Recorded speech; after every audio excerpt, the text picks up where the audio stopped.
தமிழ் வரலாற்றிலிருந்து ஒரு வரலாற்று கதை இங்கே. சிவகங்கையின் வீர ராணி ராணிவேலு நாச்சியாரின் கதை.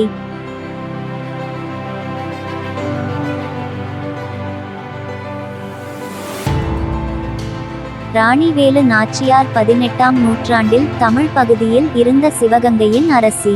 பிரிட்டிஷ் காலனித்துவ ஆட்சிக்கு எதிராக போராடிய முதல் இந்திய ராணிகளில் ஒருவராக கருதப்படுகிறார்.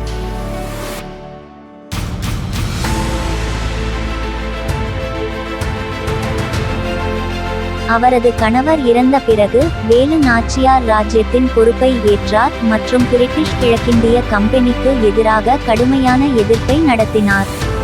அவள் மற்ற ராஜ்யங்களுடன் கூட்டணியை உருவாக்கினாள், மேலும் பிரெஞ்சுக்காரர்களிடமிருந்தும் உதவியை நாடினாள்.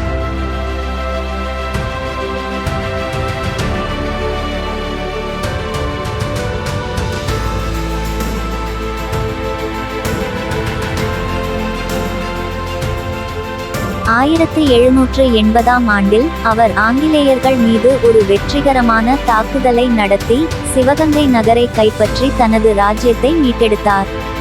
கொரில்லா போரை பயன்படுத்துவது போன்ற புதுமையான தந்திரங்களையும் அவர் அறிமுகப்படுத்தினார் மற்றும் ஆங்கிலேயருக்கு எதிராக போராட அனைத்து பெண் இராணுவத்திற்கும் பயிற்சி அளித்தார்.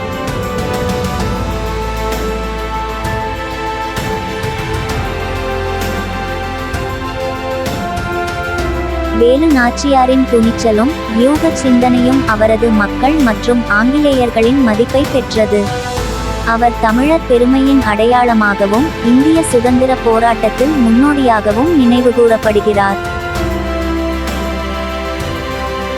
அவரது சாதனைகளில் சில: பிரிட்டிஷ் காலனித்துவ ஆட்சியை வெற்றிகரமாக எதிர்த்து நிற்கிறது, புதுமையான இராணுவ தந்திரங்களை அறிமுகப்படுத்துதல், தனது ராஜ்யத்தில் பெண்களுக்கு அதிகாரம் அளித்தல், தமிழ் கலாச்சாரம் மற்றும் மரபுகளை பாதுகாத்தல். அவரது கதை பலருக்கு உத்வேகமாகவும் வரலாற்றில் தமிழ் பெண்களின் தைரியத்திற்கும் தலைமைத்துவத்திற்கும் சான்றாகும்.